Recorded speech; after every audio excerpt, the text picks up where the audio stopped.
Jamaah Majelis Ta'lim Al-Hidayah yang semoga senantiasa mendapatkan kucuran rahmah, taufik, inayah daripada Allah Subhanahu wa Ta'ala. Amin amin ya rabbal alamin. Alhamdulillah, pada malam hari ini kita oleh Allah Subhanahu wa Ta'ala masih diberikan nikmat oleh Allah Subhanahu wa Ta'ala. Jadi kita anggota tubuh kita, khususnya lisan kita, bisa berzikir dan menyebut nama Allah Subhanahu wa Ta'ala. Ini adalah tanda bahwasannya insyaallah kita termasuk orang-orang yang dikehendaki untuk senantiasa ingat kepada Allah Subhanahu wa Ta'ala. Karena pada hakikatnya tatkala seorang hamba bisa melakukan ketaatan kepada Allah, itu adalah tanda bahwasannya Allah kepengen orang tersebut menjadi hamba yang baik, menjadi hamba yang dicintai oleh Allah Subhanahu wa Ta'ala. Dan ini adalah pemberian daripada Allah, nikmat daripada Allah. Begitu pula orang-orang yang jauh daripada Allah itu juga bertanda. Bahkan di dalam kitab Minahus Saniyah daripada wasiat-wasiat Kanjeng Nabi Muhammad SAW kepada Imam Ali karamallahu wajhah, tatkala Allah benci kepada seorang hamba, tidak senang kepada hamba tersebut, ya semakin dijadikan hamba tersebut orang yang semakin lalai daripada Allah. Maka suatu ketika juga ada seorang yang datang, katanya tatkala ada orang senantiasa melakukan kemaksiatan, dia akan menjadi hidupnya akan susah. Banyak cobaan yang akan menimpa kepada orang tersebut. Akan tapi setelah dia banyak lalai daripada Allah, tidak ingat kepada Allah, dia rasa hidupnya aman-aman saja. Sehingga datang kepada gurunya, "Hei guru,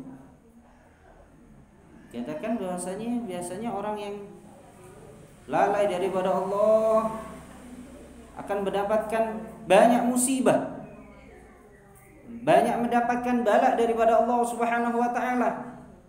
Akan tapi saya rasa hidupku aman-aman saja, bisnisku lancar, rezekiku pun juga lancar, kebutuhanku pun juga terpenuhi secara keseluruhan." Sehingga gurunya pun bertanya kepada orang tersebut, kepada sang murid tersebut, "Apakah kau bisa terbangun di tengah malam?" "Aku tidak pernah terbangun tengah malam." "Apakah kau bisa melakukan sholat dengan berjamaah?" "Itu pun juga tidak pernah aku lakukan karena aku hidupnya sibuk dengan pekerjaanku." Sehingga dikatakan oleh gurunya, nah itu adalah musibah terbesar bagi seorang umat Nabi Muhammad SAW. Tatkala orang tersebut sudah di dalam hatinya tidak ada rindu kepada Allah Subhanahu wa Ta'ala, lisannya tidak bisa berzikir kepada Allah. Ini adalah suatu bencana, suatu musibah. Semoga kita senantiasa dijaga oleh Allah Subhanahu wa Ta'ala, senantiasa diberikan pertolongan oleh Allah Subhanahu wa Ta'ala, senantiasa bisa mengingat kepada Allah, bisa menjalankan perintah Allah, dan bisa menjauhi larangannya Allah Subhanahu wa Ta'ala. Karena semuanya adalah karena Allah. Sehingga minta apapun, kadang kita pengen ibadah tapi sulit. Tapi sesaat juga kita mau melakukan maksiat, sulitnya juga bukan main. Karena memang kita sudah dijaga oleh Allah Subhanahu wa Ta'ala.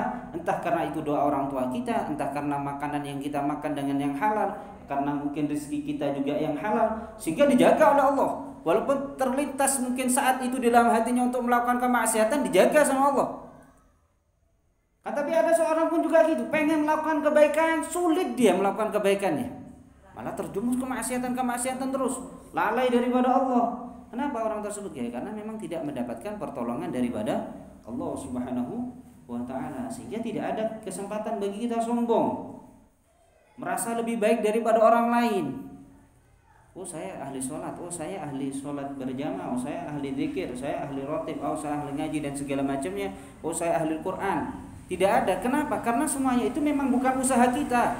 Itu adalah pemberian daripada Allah Subhanahu wa taala. Sehingga jangan sampai menghinakan orang lain. Sehingga musibah bagi seorang hamba tatkala orang tersebut bisa menghinakan, memandang orang lain dengan pandangan hina, maka pada akhirnya nanti Allah hinakan orang tersebut. Nauzubillahi min dzalik. Alhamdulillah, sekarang kita sudah berada di pertengahan daripada bulan Sya'ban, yang bertanda sebentar lagi kita akan masuki daripada bulan Ramadan, sehingga kita harus semakin siap lagi untuk menyambut kedatangan daripada bulan Ramadan. Dan semoga Allah berikan umur yang panjang kepada kita sehingga kita bertemu dengan bulan Ramadan. Tatkala bulan Ramadan kita mendapatkan rahmah daripada Allah, mendapatkan maghfirah daripada Allah, dan pada akhirnya kita kelak dibebaskan daripada api nerakanya Allah Subhanahu wa taala. Amin amin ya rabbal alamin. Sebelum kita masuki bulan Ramadan, ada beberapa hal yang kita bahas di sini secara fikih. Yang pertama, ada 9 orang yang boleh diperkenankan untuk tidak berpuasa di bulan Ramadan. Juga ada 9 perkara yang menyebabkan seorang itu apabila melakukannya batal puasanya. Batal secara zahir. Jadi ya puasanya memang batal, tidak dianggap dia puasa, tidak dianggap puasa, tak terhitung dia puasanya. Pertama kita akan bahas di sini adalah yang membatalkan orang-orang yang diperbolehkan atau diperkenankan tidak berpuasa saat memasuki bulan Ramadan. Sehingga jangan sampai nanti ini kita mewajibkan kepada seorang yang tidak wajib puasa. Khawatirnya salah sasaran. Dan insyaallah dan kita semuanya termasuk orang-orang yang diwajibkan untuk melakukan puasa daripada bulan Ramadan. Siapa saja yang pertama daripada orang 9 tersebut yang diperkenankan tidak berpuasa di bulan Ramadan? Yang pertama adalah anak kecil. Anak kecil, dan yang kedua adalah orang gila. Dikumpulkan di sini biar mudah kita untuk menghafalkannya. Karena orang gila sama anak kecil ini sama-sama akalnya tidak sempurna. Anak kecil. Anak kecil ini adalah terhitung dari dia masih belum balik. Baliknya anak kecil itu umur 9 tahun. Kalau sudah 9 tahun Hijriah, maka hitungannya adalah 9 tahun Hijriah. Apabila dia sudah berumur 9 tahun dan dia bagi yang laki pernah keluar mani atau mimpi basah, maka dia dianggap sudah balik. Atau perempuan juga sama, dengan cara ihtilam keluar mani ataupun dengan cara datang bulan. Mulainya kapan? Umur 9 tahun. 9 tahunnya ini adalah 9 tahun Hijriah, bukan Masehi. Hijriah itu lebih sedikit. Bisa jadi kalau perhitungan anak kita itu bukan 9 tahun. Kalau kita pakai Masehi bisa jadi 8 tahun lebih. Gak nyampe 9 tahun atau 9 tahun kurang. Nah, gila pun juga di sini tidak wajib untuk melakukan puasa. Akan tapi kita yang memiliki anak kecil dianjurkan, lebih-lebih kalau sudah umur 7 tahun. Kalau sudah umur 7 tahun, walaupun dia tidak wajib, diajarkan kepada anak kita, dikenalkan untuk mulai belajar untuk berpuasa pada bulan Ramadan. Walaupun seandainya tidak kuat, karena masih kecil mungkin masih TK atau mungkin SD kelas 1, karena masih umur 7 tahun, atau SD kelas 2 mungkin dia belum kuat puasa sehari penuh, maka puasa sekuatnya. Katakan kalau malam seandainya dibangunin sulit dibangunnya, kalau bisa dibangunkan sahur juga ikut sahur. Nanti puasa sampai maghrib udah kuat, zuhur udah kuat, sudah pulang sekolah. Kalau seandainya sekolahnya masuk jam 10-an mungkin pulang sekolah, siapkan kita makanannya. Nanti setelah itu puasa lagi, tidak boleh makan, tidak boleh minum. Sampai kapan? Sampai maghrib. Dilatih. Ini puasanya anak kecil, latihan, bukan kita sebagai orang tua. Itu puasanya orang-orang yang latihan saja.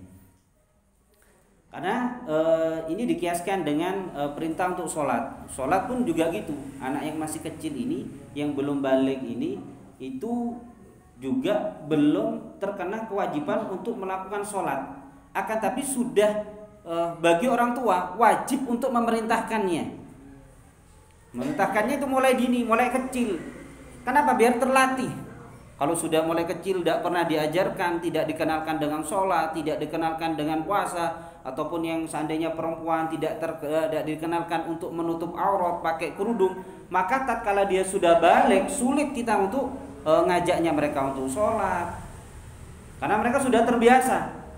Lebih-lebih yang perempuan, karena biasanya kalau tidak terbiasa pakai kerudung itu rasanya kayaknya ribet, panas, lengkap kerasanya. Kayaknya mulai kecil sudah terbiasa. Mungkin mulai ya umur 2 tahun sudah dibiasakan kalau yang perempuan-perempuan mau keluar pakai kerudung. Walaupun dia belum wajib untuk menutup aurat. Kenapa? Tujuannya nanti kalau sudah balik. Begitu pula anak yang kecil, dia belum wajib untuk berpuasa, tapi diajarkan.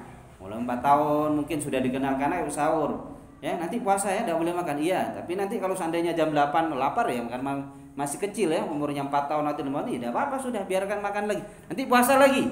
Tujuannya apa? Biar kenal kata-kata puasa itu. Tidak boleh makan, tidak boleh minum. Gitu. Yang ketiga adalah orang sakit. Yang ketiga orang sakit. Yang keempat orang yang sudah tua, yang tidak mampu untuk berpuasa, dan yang bepergian. Karena biasanya ini sama-sama sulit. Sakit ini sulit karena tidak mampu, karena dia dalam keadaan sakit, harus banyak makan vitamin, lemes posisinya, sehingga dia diperkenankan untuk tidak berpuasa. Ataupun orang tua juga posisinya lemah, diperkenankan untuk tidak berpuasa. Tidak wajib bagi mereka berpuasa. Atau yang kelima orang berpergian. Yang kalau pertama mungkin ya, golongan pertama ini 2 isinya karena akalnya, yaitu anak kecil sama orang gila. Yang kedua ini karena capeknya, karena beratnya, yaitu orang sakit, ya, orang yang sudah tua, dan orang yang melakukan perjalanan. Ini diperkenankan untuk tidak berpuasa walaupun dia berada di bulan Ramadan. Perpergiannya minim perjalanan yang ditempuh 83 atau 84, ada yang mengatakan 85 kilometer perjalanannya, dan berangkatnya dia keluar daripada keluar daripada kecamatan itu sebelum subuh. Jadi berangkat dia sebelum subuh. Mungkin seandainya kita mau ke Surabaya, kita jam 3 sudah berangkat. Jangan berangkatnya habis sahur. Kalau habis sahur atau habis subuh tetap diwajibkan. Jadi berangkatnya sebelum subuh. Nah, itu diperkenankan di dalam perjalanan tersebut. Seandainya dia mukim, maka apabila dia berniat untuk mukim, dia tinggal di tempat itu selama lebih daripada 3 hari, maka nyampe di situ tempatnya dia wajib puasa. Kalau niatnya lebih, kalau udah nyampe, oh saya cuma sehari saja di sini, saya di Surabaya cuma sehari, karena bisa jadi masih capek, efek daripada perjalanan tersebut. Hitungnya itu 3 itu beda dengan perjalanan sendiri dan pulangnya sendiri. 3 itu cuma di tempatnya saja. Sehingga 3-tiganya ini diperkenankan untuk tidak berpuasa. Sehingga mungkin kalau kita mendapatkan tamu orang-orang yang jauh atau saudara kita atau kerabat kita dari tempat yang jauh, mereka datang di hari di bulan Ramadan, maka kewajiban kita sebagai sahibul bait ya tetap menyiapkan mereka makanan. Ya, ditanya, "Sampean puasa napa mboten?" Gitu. Atau langsung kita siapkan makanan. Kenapa? Karena mereka memang termasuk orang-orang yang tidak diwajibkan untuk berpuasa.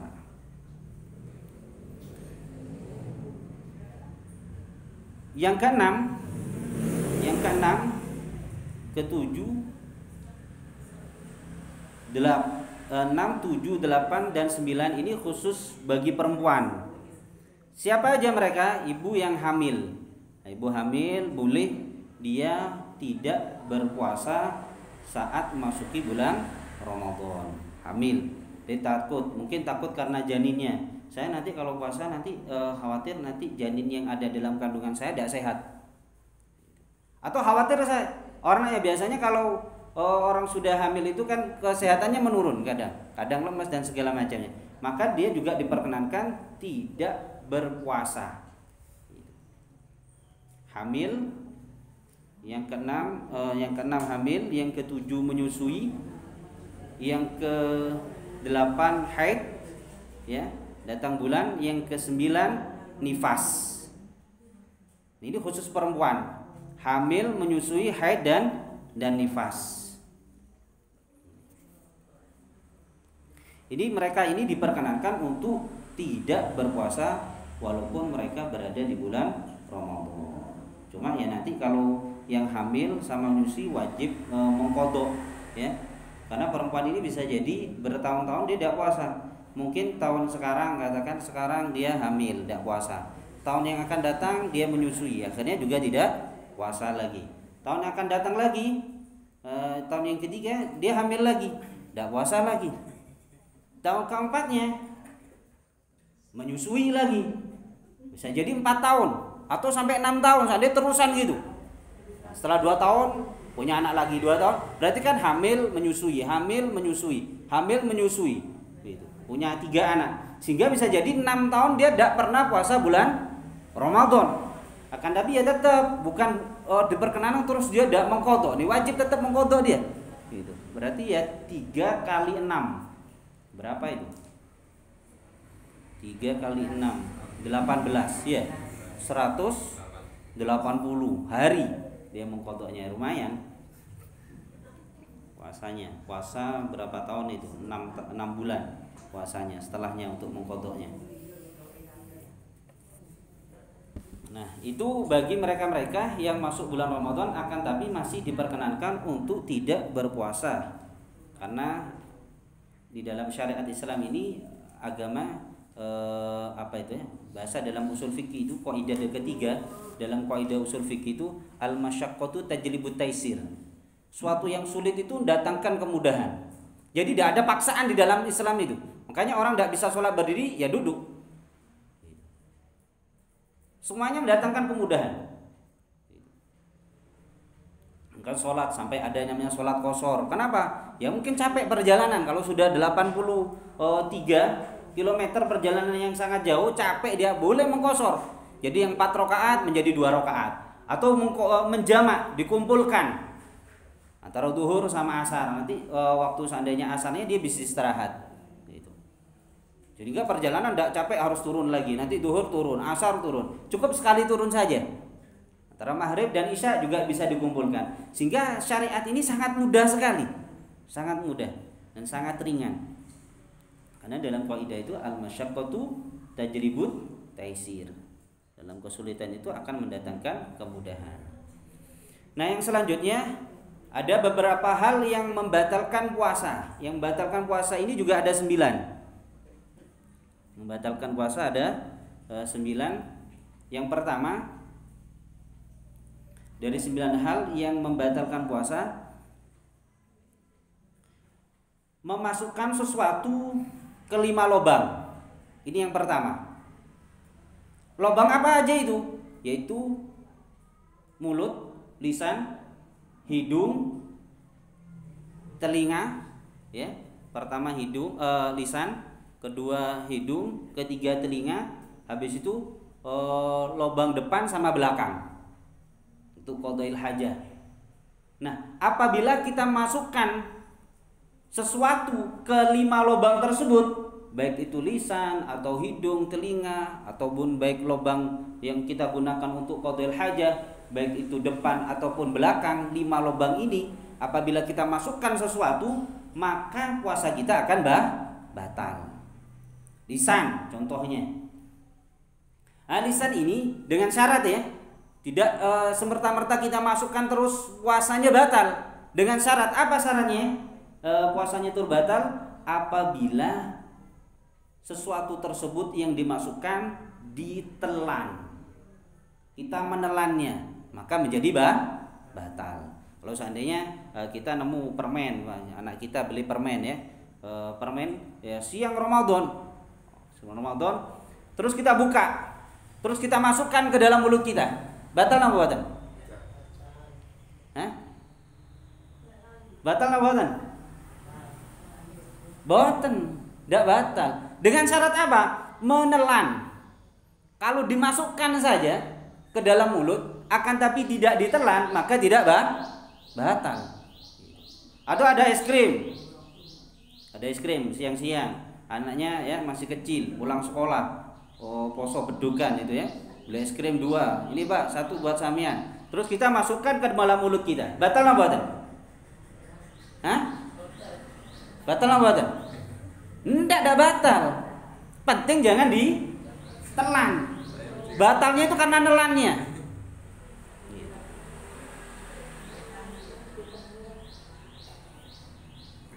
Sehingga contohnya mungkin seperti wudu kan sunahkan matmadho untuk berkumur. Maka tetap aja diperkenankan. Tapi jangan terlalu berlebihan, jangan terlalu israf berkumur. Tetap diperkenankan. Terus gimana rasa dingin yang ada di mulut? Itu tidak apa-apa. Yang penting kita sudah mengeluarkannya 100%, tidak ada yang tahan. Bukan kumur-kumur 2 kali yang keluar cuma 1. Ya batal. Ini kan kumur-kumur sunnah. Sunnah kan ada korupsinya, yang membuatkan batal itu korupsinya itu. Syaratnya nyelang. Terus gimana kalau dengan ludah? Kalau ludah itu ludah dengan 3 syarat. Yang pertama, ludahnya sendiri. Ya, ludahnya sendiri. Tidak batal. Mungkinkah ludahnya orang lain? Mungkin manten pertama mungkin ya. Ya kan bisa tertukar. Iya. Karena biasanya kalau manten pertama, makanya kalau mantenan jangan dekat-dekat Ramadan, khawatir. Gitu. Lah kalau sudah tertukar atau punya orang lain, maka batal kita telan. Gitu. Yang kedua, syaratnya masih dalam tempatnya, di pabriknya, tidak keluar daripada lisan kita, dari mulut kita. Kalau seandainya walaupun milik kita, terus kita keluarkan, kita tumpuk jadi 1 gelas, seandainya taruh di kulkas biar dingin, kok duhur diombe jam 1 cek kuat, seandainya gitu, ya batal, tidak boleh. Kenapa? Karena sudah keluar itu, sudah keluar. Kita tidak. Siang-siang sikatan boleh apa enggak? Sikatan ini sama dengan siwak. Jadi ada Imam Rafi'i sama Imam Nawawi, kalau sikatan itu sama dengan siwak. Ada yang mengatakan sebelum zawal itu tetap masih disunahkan pakai siwak sebelum zawal. Zawal itu kapan? Duhur. Jadi pagi sampai duhur masih disunahkan. Sebagian ulama masih memperkenankan walaupun sampai nanti maghrib, sampai asar pun masih diperkenankan. Gitu. Terus gimana rasa? Biasanya kan ya sama kayak kumur, ya. Sikatan kan sama dengan kumur. Ada rasa-rasanya. Yang penting jangan ditelan. Setelah itu dikeluarkan. Keluarkan 100%. Sehingga jangan was-was setelah itu. Kalau masih asa dingin ya memang air kan. Sifatnya air adalah dingin. Setelah itu membuat orangnya memang agak seger setelahnya.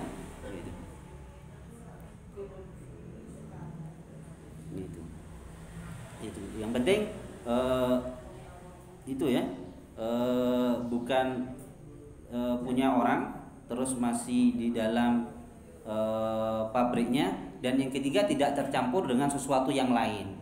Nah, kalau di dalam ludah tapi tercampur sama es krim seandainya ya batal, atau sama permen, atau mungkin sampai pakai odol seandainya tertelan, maka juga batal. Maka tetap sunnah-sunnah tetap dijalankan. Itu mulut. Yang kedua hidung. Nah, hidung ini kita masukkan di dalam hidung dengan syarat itu sampai ke tempat yang kalau kita masukkan air istinsyak ya. Kalau tadi matmadho kumur-kumur, istinsyak itu ngirup air, Biasanya juga disunnahkan di dalam berwudu ngirup air. Nah itu kalau sampai ke tempat yang kerasa panas, maka itu batal. Makanya kalau kita melakukan sunnah tetap lakukan istinsyak.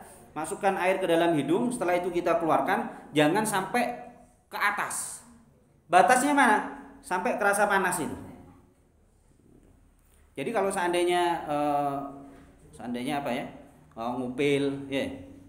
Seandainya masukkan tangan ngupil, karena biasanya ada yang hobi kan ngonten. Hobi. Jadi gimana batal lawan boten? Karena pada nyampe ke tempat yang panas itu. Atau ke telinga. Karena ini adalah lubang-lubang yang terbuka di telinga. Batasnya apa? Sampai kelingking. Kalau kelingking ini kita masukkan sekuat mungkin, itu tetap tidak batal. Batalnya kapan? Sampai kalau kita masukkan pakai alat-alat yang kecil, mungkin seperti katembat mungkin ya. Itu sampai menembus. Kalau kelingking ini enggak. Jari apa kelingking? Apa jadi apa kelingking? Bahasa Jawa apa? Jentik. Nah, jentik ini, kalau jentik kita masukkan, maka urat-urat itu tidak membatalkan. Kan yang bahaya kalau biasanya ada urat-urat, biasanya kalau yang laki kadang pakai apa? Kontak biasanya ya, pegang kontak biasanya orang. Jadi kadang lihat nih lah, itu bisa menjadi tembus. Nah kalau itu tembus maka batal puasanya. Dan jalur depan ataupun jalur belakang, ini hati-hati. Bagi mereka yang istinja ya, yang bersuci baik laki ataupun perempuan, lebih-lebih yang perempuan. Yang perempuan itu membersihkannya di jalur depannya itu cukup dengan apa ini? Perut jemari. Sehingga jari jemarinya ini tidak usah dimasukkan, karena kalau dimasukkan itu malah membuat tidak sehat. Jadi penyakit. Cukup saja, baik itu di depan ataupun belakang, cukup dengan perut ya, perut daripada jemari ini. Yang kalau kita masukkan ya batal nanti, malah batal nanti. Baik jalur depan ataupun jalur belakang, ataupun seandainya laki kan karena sulit ya, beda dengan perempuan mungkin. Seandainya yang laki, ya gengku ya, apa gengku itu? Hah? Iya, seandainya mau dimasukkan, diteteskan gitu, ya batal. Walaupun itu tidak mengenyangkan. Yang kedua, kalau ke mata gimana? Mata, masukkan suatu air ke mata, batal apa batal? Batal, karena bukan 5 lubang ini, bukan termasuk 5 lubang. Lisan, hidung, telinga, jalur depan ataupun jalur belakang. Yang kedua, yaitu muntah dengan sengaja. Muntah sengaja, mungkin pakai dia sengaja pakai wangian apa, menyebabkan dia tidak senang, mual, habis itu dia muntah, ataupun pakai tangannya dia masukkan dalam mulutnya, akhirnya dia muntah. Maka kalau dia muntah dengan sengaja, batal puasanya. Yang ketiga, bersenggama, hubungan ya, berhubungan antara laki dan perempuan. Yang kita bahas mungkin ini sama dengan yang kemarin, pembahasan tentang mandi, mewajibkan mandi. Baik itu sama dengan, baik itu dengan cara halal ataupun dengan cara haram. Haram seandainya ya dengan bukan suaminya ya, atau dia berzina yang haram, atau dengan hewan atau segala macamnya seperti yang bahasan kemarin, maka ini adalah membatalkan. Kan tidak boleh siang hari Ramadan. Maka kalau dia melakukannya pada siang hari Ramadan, maka dia terkena kafaratul udma. Dia harus memerdekakan budak. Kalau dia melakukannya pada siang hari Ramadan. Dulu ada zaman awal mula malah puasa ini berat. Beratnya kenapa? Karena tidak boleh berhubungan itu antara suami istri yang halal khususnya. Kita ada bahas yang haram. Kalau haram ini orang sudah ada ya, tidak tahu tempat, tidak tahu waktu, tidak ngerti haram sudah. Kalau mereka melakukan suatu keharaman Ramadan, sejari Ramadan sudah, tidak ngurus mereka. Orang-orang yang khawatir, sehingga tidak boleh. Kapan mereka tidak boleh? Siang tidak boleh, malam juga tidak boleh. Dan ini memberatkan para sahabat. Sehingga ada beberapa sahabat itu bukan sekali 2 kali mereka datang kepada Rasulullah. Ya Rasulullah, ini sangat berat. Sehingga sampai banyak yang datang kepada Rasulullah, mereka terjerumus ke perkara yang mana itu tidak diperkenankan melakukannya. baik di siang hari ataupun di malam hari. Akhirnya yang diperkenankan kapan saja, cuma di siang hari pada bulan Ramadan. Itu pun juga masih ada daripada sahabat yang datang kepada Rasulullah, ya Rasulullah, celaka ya Rasulullah. Lu kenapa? Saya telah melakukannya di siang hari Ramadan. Terus gimana ini Rasulullah? Ya sudah, kafarahnya adalah kamu harus memerdekakan budak. Ya Rasulullah, saya tidak punya uang. Kalau memerdekakan budak saya tidak mampu ya Rasulullah. Ya sudah wes, kamu berpuasa 2 bulan berturut-turut. Jadi puasa 60 hari. Sehingga orang tersebut mengatakan, ya Rasulullah, saya ini jangankan 2 bulan, sebulan aja dah kuat. Apalagi 2 bulan, tambah parah lagi nanti ya Rasulullah. Tidak selesai saya ini. Ya sudah wes. Yang ketiga, kamu ngasih makan 60 orang miskin. Setiap orangnya ini ya 1 mud, ngasih makan orang-orang miskin. Sehingga dikatakan, ya Rasulullah, saya tidak bisa ya Rasulullah. Saya adalah orang-orang miskin, tidak bisa saya. Untuk kehidupan sehari-hari saya aja saya sulit. Sehingga Rasulullah waktu itu masuk ke dalam rumahnya, ya ke dalam, terus keluarkan kurma, ngasih ke orang tersebut. Ya sudah wes, ini buat kafarohnya kamu. Dikasih kepada 60 orang. Kasih kepada orang yang paling membutuhkan, orang yang miskin. Sehingga orangnya mengatakan, ya Rasulullah, tidak ada orang di kampung saya yang paling miskin itu adalah saya. Sehingga ya sudah, makanan aja, bawa pulang makanan saja gitu. Ini orang ya sudah tidak mampu buat ribet. Ini keringanan daripada Rasulullah, sehingga sangat mudah. Sehingga Rasulullah tidak memberatkan daripada umatnya. Sehingga di awal dulu juga banyak yang kayak gitu. Ya Rasulullah, saya belum bisa ninggalkan ini. Gimana? Saya mau masuk. Ya dapat masuk aja Islam. Tapi saya belum bisa melakukan taatan. Ya udah apa-apa, penting masuk Islam dulu. Sehingga tidak ada paksaan. Mungkin tatkala kita maksa, akhirnya mereka semakin jauh daripada Allah Subhanahu wa taala. Yang keempat, ya bersenggama ini membatalkan berhubungan. Yang ketiga, bersenggama itu walaupun tidak keluar mani. Oke. Jadi walaupun tidak keluar mani, dengan dia memasukkan mohon maaf kepalanya itu. Nah, kepalanya itu sudah dimasukkan, maka itu puasanya sudah batal sudah. Walaupun tidak keluar mani. Dan yang keempat, keluar mani dengan sengaja. Keluar mani sengaja gimana? Ya mungkin kalau digabungkan dengan bersenggama, karena beda. Karena bisa jadi bersenggama tidak keluar mani, atau bisa jadi keluar mani tanpa dengan cara bersenggama, dengan cara yang haram.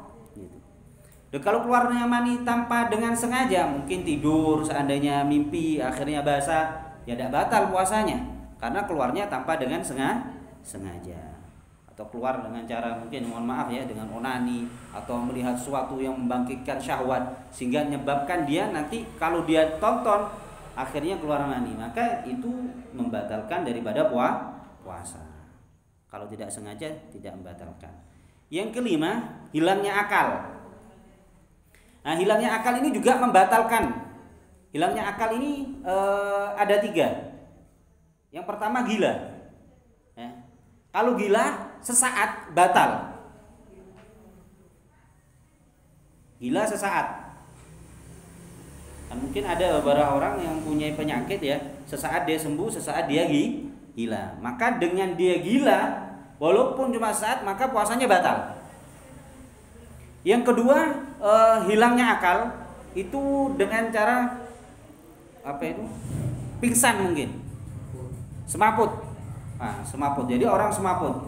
Nah, kalau semaput ini dengan syarat membatalkannya, dia semaputnya sehari penuh. Sehari penuh. Seandainya semaputnya mulai habis habis sahur ya. Habis sahur ya pas imsak gitu ya. Atau sebelum pas imsak itu dia pingsan dia. Kapan bangunnya? Nanti habis maghrib atau habis isya. Maka ya batal. Walaupun dia sudah niat berpuasa. Tapi kalau sesaat dia bangun, kalau pingsan ini, katakan seandainya pingsan, sebelum subuh dia sudah pingsan. Habis itu bangun-bangun, duhur lihat matahari, kaget lagi, dia pingsan lagi. Karena lihat terang gitu ya, kaget. Terus pingsan lagi sampai habis isya bangun dia. Gimana puasanya? Tetap sah. Kenapa? Karena dia masih ada bangunnya, walaupun cuma sesaat. Karena beda antara pingsan sama gila. Yang kedua tidur. Nah, kalau tidur ini tidak apa-apa, walaupun sampai seharian. Jadi tidur, seandainya tidur ya. Tidur apa ya seharian. Tidur mulai sahur ya. Mungkin mulai aneh tadarusan ya. Pertama dengan sholat taraweh di masjid seandainya semalam seandainya. Habis itu wasal, habis sahur, tidur sampai bangunnya dia setelah isya. Gimana dia? Puasanya sah apa enggak? Sah. Karena dia dalam keadaan tidur. Tidur. Yang keenam, haid datang bulan. Kalau haid ini walaupun sedikit maka batal. Jadi katakan dia suci puasa, setelah itu jam 5 dia keluar datang bulan, maka puasanya juga batal. Atau jam yang ketujuh melahirkan, ya puasa dia walaupun hamil besar dia kuat, dia ngerasa kuat, dia tetap puasa. Jam setengah 6 ya sebelum maghrib dia melahirkan, berarti puasanya batal, tidak terhitung saat itu. Atau itu nifas juga mungkin bisa jadi habis melahirkan tidak keluar darah sebelum 15 hari. Ya, kirain dia memang tidak keluar darah, niru Sayyidina Fatimah Zahra. Ternyata setelah itu kok keluar darah nifas, maka puasanya juga batal. Yang kesembilan, murtad. Ya, naudzubillah min dzalik. Murtad ini walaupun sesaat, ya, murtad ini ya menyekutukan Allah, tidak percaya kepada rukun iman, rukun Islam itu, atau menghinakan suatu yang dimuliakan oleh Allah Subhanahu wa taala, menghinakan Allah, menghinakan Nabi Muhammad, menghinakan malaikat, menghinakan apalagi para nabi, atau menghinakan yang dimuliakan oleh syariat, surga atau neraka. Ya. Kalau menghinakan termasuk dikatakan oleh ulama, menghinakan surga ataupun neraka termasuk menyebabkan seorang menjadi murtad. Jadi jangan sampai kita menghinakan tersebut. Semoga kita termasuk orang-orang yang bisa dimasukkan kepada bulan Ramadan, bisa beribadah pada bulan Ramadan, diberikan umur panjang oleh Allah Subhanahu wa taala dalam keadaan sehat wal afiyah. Barokah majelis ini, mungkin apabila ada yang sakit disembuhkan oleh Allah Subhanahu wa taala, yang punya hajatnya dikabulkan oleh Allah Subhanahu wa taala, rezekinya yang sempit dilapangkan oleh Allah Subhanahu wa taala, yang punya hutang dimudahkan untuk melunasi daripada hutang-hutangnya. Mungkin apabila ada daripada rumah tangganya yang berantakan, dijadikan keluarga yang sakinah, mawaddah warahmah, keluarga yang saling mencintai, keluarga yang saling menghormati, keluarga yang harmonis, tidak ada kekerasan di dalamnya, tidak ada kezaliman di dalamnya, dan dikaruniai semua daripada kita anak-anak yang soleh dan solihah, anak-anak yang taat, anak-anak yang patuh. Dan semoga Allah Subhanahu wa taala senantiasa menjaga diri kita dari segala macam bala, musibah, bencana. Lebih-lebih kita dijauhkan daripada sesuatu yang diharamkan oleh Allah, dijauhkan daripada pergaulan bebas, dijauhkan daripada minuman khamr, dijauhkan daripada obat-obat terlarang, dijauhkan daripada hinanya zina yang hina dan dihinakan oleh Allah Subhanahu wa taala. Dan semoga berkah majelis yang mulia ini, berkah dekatnya kita dengan Ramadan, kemuliaan daripada bulan Sya'ban, diberkahi kita di bulan Sya'ban. Semoga amal-amal kita diterima oleh Allah Subhanahu wa taala, dan dosa-dosa yang pernah kita lakukan semuanya dimaghfirah oleh Allah. Mata yang pernah memandang yang haram, lisan yang pernah mengucapkan yang haram, telinga yang pernah mendengarkan yang haram, tangan yang pernah ngambil yang haram, kaki yang pernah kita gunakan untuk melangkah ke tempat-tempat yang haram. Ya Allah, semoga berkah majelis mulia ini ya Allah diampunkan oleh Allah Subhanahu wa taala, dan pada akhirnya kelak kita meninggal dalam keadaan husnul khatimah, meninggal dalam sebaik-baik keadaan, meninggal dalam sebaik-baik keadaan, meninggal dalam melakukan ketaatan kepada Allah, meninggal dalam keadaan husnul khatimah. Amin amin ya rabbal alamin. Sekian dari Al-Fakir, kurang lebihnya mohon maaf. Wabillahi taufiq wal hidayah. Assalamualaikum warahmatullahi wabarakatuh.